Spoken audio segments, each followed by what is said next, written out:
Welcome back to the channel. If you read the thumbnail of this video, it's based around, is tech worth it in irons? Because I didn't pick these 4 irons how we've done it traditionally, where it's like, all right, do the fitters have them in the bay? Have people requested them? This is basically the last few irons in our tests that we're running. Right, just kind of finishing off the last couple, and this is what it ended up being. And yeah, it kind of makes sense. You got a little tech versus not tech, right? Right, well, the irons that showed up is kind of a lot of people that are requesting. So we've got the 3D printed Cobra, we got the Srixon Z Forged, and you look at those two together, you think they shouldn't be in the same group. No, definitely not. But they may not. Yeah. Like, let's check that out with some data. And then we got Ping I240 and P770. So ironically, all of these, the Srixon, the TaylorMade, and the Ping, all at 33 degrees. Yep. And then the Cobra sat at 31. Right, quite a bit stronger. Right, you'd think. Yeah. So we're thinking like longer distance, lower spin, lower launch. Yep. But we're going to get into the nitty-gritty data. We're going to hit these one time on the robot at 90 miles an hour just for fun, so you guys can see what happens. And we're going to dive into the 80 mile an hour test. Then we've got 3D scan data. And after this video, we're going to probably move into drivers again. And eventually we'll get down through those hybrids. Yep. And we've never seen those tested on the robot. No, fairways I haven't done in, I've done 20 years ago or so, did a lot of them. But no, we haven't actually done a lot of hybrids and fairways. So it'll be really interesting to see what happens there. Yeah, so stick around for that. Hit that like, hit that subscribe, jump in the comments. The last 3 videos have blown up. We love your support. We're going to keep moving the needle, so stick with us. So first things first, let's hit the Cobra at 90 miles an hour. Okay. And you played 3 of these 4. Yeah, I played 3 of these 4. Well, I haven't played the new Ping. I played the the predecessor to that, 230. the 230. Yep, which I liked a lot. And I'm playing the Cobras right now, and I have the 770s as well. So I'm pretty familiar with these. Well, let's dial them in and see which one theoretically is right for you. Maybe you can tell us which you think is right. I think I got the right ones. Okay, good. Okay, let's start with the Cobra at 90 mile an hour on the robot. All right. Interesting. Yeah. 123 ball speed. So like we'll see that. We'd think at 31 degrees we're going to transfer the most energy, right? Yeah, I think so. So maybe they're going to see drop off. There's a lot going on in the Cobra though. So right. Yeah. Look, we talked about it off camera. Yeah. It's 3D printed. Right. For the most part. Yep. But they whack tungsten low. Got 100 grams of tungsten in it. Right. That's just a lot. That's a lot. Yeah. So we'll check out what that means for the others. Obviously, the Z Forged is a truly forged piece. Yeah. So let's move on to that next and see what we get. All right, 122.5. So with that 0.7 mile an hour of ball speed of the Cobra. Yeah, it's not that far off, is it? Okay, and especially you've got 2 degrees loft change there. Right. Let's see what the other final numbers were. There we got 18.5 degrees of launch, and we'd expect this to spin pretty good because it's, let's call it muscle. It's as close as they get to a blade almost. It's basically a blade. 5,600. Okay, only 2 yards in carry distance. Yeah, isn't that strange? So something's going on either. Right. With the Srixon going long or the Cobra going shorter, we'll figure that out. Okay, next up we've got the Ping I240. I've been a big fan, like, before we get into this, 230 was like it's a really good golf club. Matter of fact, a couple of years ago when we did, a lot of robot testing actually, that was actually the tightest circle of any club we tested for a while. So it's a really good golf club and really consistent. And I find it hard. I had a guy reach out to me yesterday actually. He said, hey, I'm playing the Mizunos. He's like, I want to try something new. What else? And I kind of said, oh, what have you tried? Right. And then he's like, I want to play as distance iron. And then I kind of asked the question to those people, like, how much weight are you placing on the distance? And because, obviously there's distance and there's a few that come in this category where it doesn't really go that far. So even though this is 33 degrees, which you kind of think is strong for this shaped golf club, it's really a more controlled iron for me. I feel like this is aimed at good golfers, like players, in terms of how much control it has. Yeah, absolutely. I mean, the stronger lofts on the blades and stuff like that by a little bit, obviously, but not a ton. Right. But yeah, it is. There's plenty of tour players playing the Ping. I think this is a lovely one for you out there. If you're in like that handicap range and you're kind of coming out of the teens into single figures, I think this offers like a lot of protection in terms of shape, which we'll get into in the 3D test and sole design, but you get that control of the next level down almost. Yeah, and then the Ping, it doesn't look tiny either. I mean, we actually put these down on the ground and stuff and look at them and stuff, and the Ping is noticeably bigger and friendly looking, right? Yeah. So yeah, it's a good transition club, but it also could be for a really good player. Really good golfer, yeah. Right. Let's see what it does. So again, 33 degrees here. So we're going to see that ball speed, hopefully, in a similar place. 122. Right. Okay, so it's slightly slow, only like half mile an hour slower, 5,800 RPMs, great spin, great launch. Plenty of spin. And we saw the distance drop off. So now we saw that 5 yards between the Cobra and the Ping. Right. But only like 2 yards between the Cobra, the Srixon and the Ping. Yeah. So the blade does a really good job for a blade. For a blade, it's a pretty long blade, to catch up absolutely. With it. Yeah. All right, last on the list, 770. Now, this year we've seen a lot of this. We did a video on it and earlier with the old test, which, well, by the way, we've changed the test. Everything from the X-Forge video is the same test, so you can compare them all, but it was so tight. Right. So this is the new test with this iron, and we're interested to see what the dispersion is. Hang around for the 80-mile-an-hour chart on that. Right. Okay, slowest ball speed, but most spin, least distance, great land angle, 48-degree land angle. Yeah, plenty there. Solid. So from top to tail of all of these, we got like 7 yards. Right, but you actually, do you see more than that, right? You got 2 degrees difference in loft. You're talking, that's almost a full club. I mean, it's a half a club at least. Half a club right now. Right, so you'd think you'd see more like 5 or 6 or 7 even. Yeah. It's interesting there that Cobra does give the longest, which is great. We should see that. Right. But you would think that the Srixon would give the shortest, and it doesn't. Right. So the other two are sitting in a great category. These are actually really good to compare.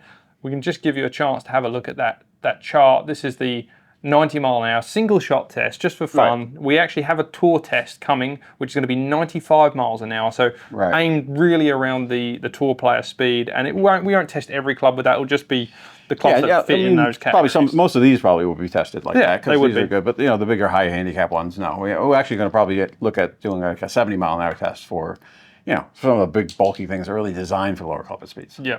And we'll do that verified by Dr. Tom Mace, just as this 80-mile-an-hour data is. Right. But you can see here, the advantage of the 770 and the 240 is they launch a little higher. The Cobra, although it launches the lowest with that low loft, it's still in a great spot relative to its loft, if that makes sense. Yeah, relative to its loft, it launches pretty high. Yeah. And again, 770, a big standout for spin. I-240, big standout for spin, and if you're looking at how they hit the deck, we're talking 2 degrees in terms of descent angle across the board. That's a fair amount. But TaylorMade wins, I-240 next, and the other two are right in line with each other. Yeah.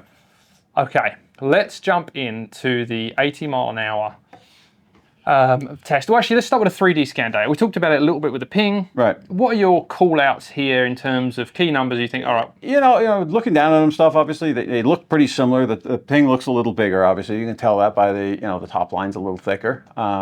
It's probably, the biggest footprint of the bunch. But the lowest bounce. But the lowest bounce. So they blend that. They understand that concept. So the back of the Ping is actually this one here. This one here. They actually do bevel it off a little bit, so it's not as wide as it looks. Yeah. But it's got pretty good size. And it's funny because we put these next to each other and we look at blade lengths and they're all pretty close, nothing crazy. Right. The TaylorMade and the 3DP are a little longer. But it wasn't blade length that stood out. What makes the Ping look bigger is either crown to sole and that top line. Yep. Top line's a little thicker and it's definitely higher. Right? Right. So it looks a little like there's more behind it, right? So it looks a little easier to hit for sure. I think that's the biggest difference. Right. Well, I think that's interesting for people when and the offset. You can tell the offset. Too. Oh, true. Yep. Offset is a little more. You can see that in the numbers there. Right. When people are looking down at a club or you're in a hitting base, like what are you really seeing? I think some people maybe see blade length if you go from an extreme of both ends. Yeah. But those offset in that top line really stood out as this is key and the depth of this one too. Depth, it just looks like it's more face, which it is actually. I don't think we put it in this number, but I know. We do actually measure face area. Yeah, score area. Right, score area. So someone asked about that on the channel the other day, and I said, we got it. We keep some things under our sleeve. We're building some software in the background that's pretty powerful. Yeah. But we measure the scoring area of each club, which is kind of the available And this would space. be quite a bit bigger, I'm guessing. Yeah, for sure. And while we're here, let's just touch on that Srixon again in terms of that V-sole design with the notch out in the heel. It's one of the lower bounces out of this, but not by a lot. But it's again that aggressive, short, thin, but really steep, and then nothing off the back. So that means that the footprint becomes small compared to everything else. Yeah, absolutely. Because not much is going to interact. It actually has more. It's not showing more bounce by a bunch, but it definitely has. That leading edge is definitely steeper. Steep, right? Yep. Okay, next on the list, let's take a look at the center hit data from 80 miles an hour. Does it line up with that 90-mile-an-hour data? Yes, basically the Cobra launch is a little lower. But look at those spin numbers. Ping and TaylorMade, real standouts for spin. Yeah, definitely higher spin clubs.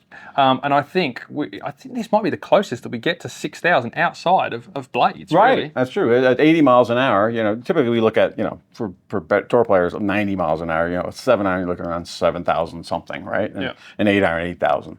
As you drop down the speed, obviously that goes down a little bit. But, even at 80 miles an hour, these are, 7-irons, so they're almost 6,000 RPMs, which is pretty good. What I really want to call out here is that the Srixon is powerful in its own right. If you're looking for a strong flighted muscle blade with great sole design. Yeah, it's pretty decent, yeah. And then you look at the Cobra and you're like, all right, I'm looking for a little more love and getting the ball in the air with a strong loss. You're going to get distance, but, forgiveness. Right. And an interesting thing on the Cobra, so, we obviously test these in the center and then we test, down a little bit and down a little bit more. So 6 millimeters down and 12. The Cobra actually is hotter down lower because of that 100 grams of tungsten. Yeah. So it's definitely got a lower CG than the rest of these clubs. 100 grams of tungsten is definitely going to drop it down. Drags it. So that 18 degree, number, I was saying, everything's kind of relative, right? If you got 100 grams of tungsten below it, it's still launching similar to the other ones. Yeah. Not spinning quite as much.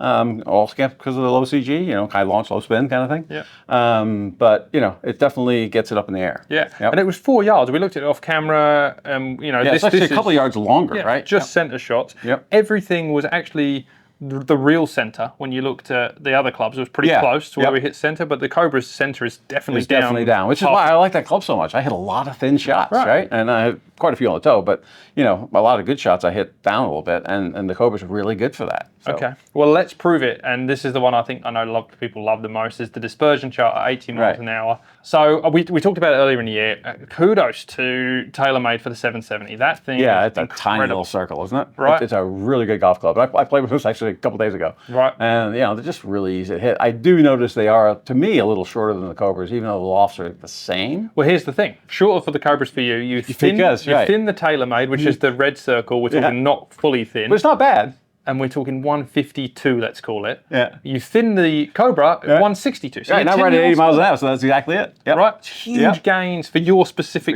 impact location. Right. And I think we talked about this, I sent you an email about this, is like, when we're doing our software, it's like, how powerful is it to say, all right, this is the club's overall area, but this is what the area is in the toe, and you're like, and this is the distance in the toe. We can start dialing it in before you hit too many shots. Yeah. And people do have a pattern. I mean, like I said, I never touch the heel. Yeah. I never hit it in the heel. I hit on the toe and I hit it thin. So I'll look at those two shots, and I probably look at thin as almost as important, especially if just a little bit thin, right? Down 6 millimeters on the Cobra is actually probably the sweet spot. Yeah. It might be down like 5. It's probably right around there, but it's definitely longer down there. So it's a good thing. Going back to the thumbnail of the video, is tech worth it, right?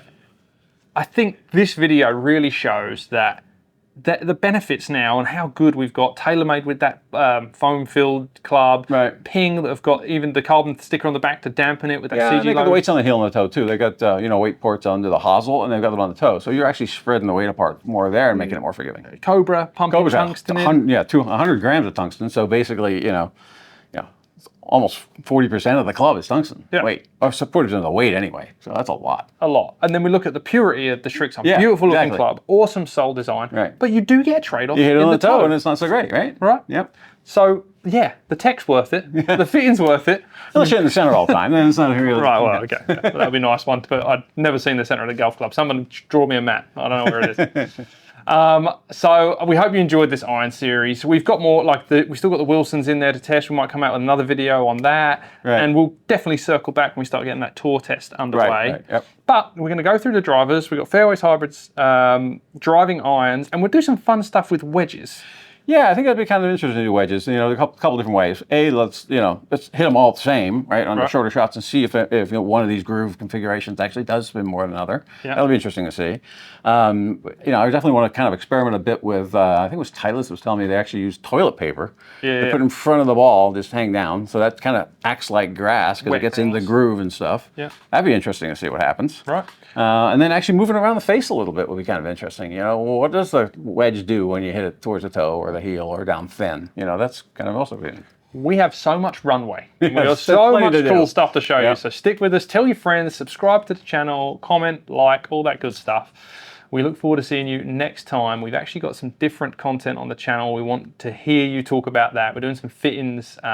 So to let us know how we do. All right, great.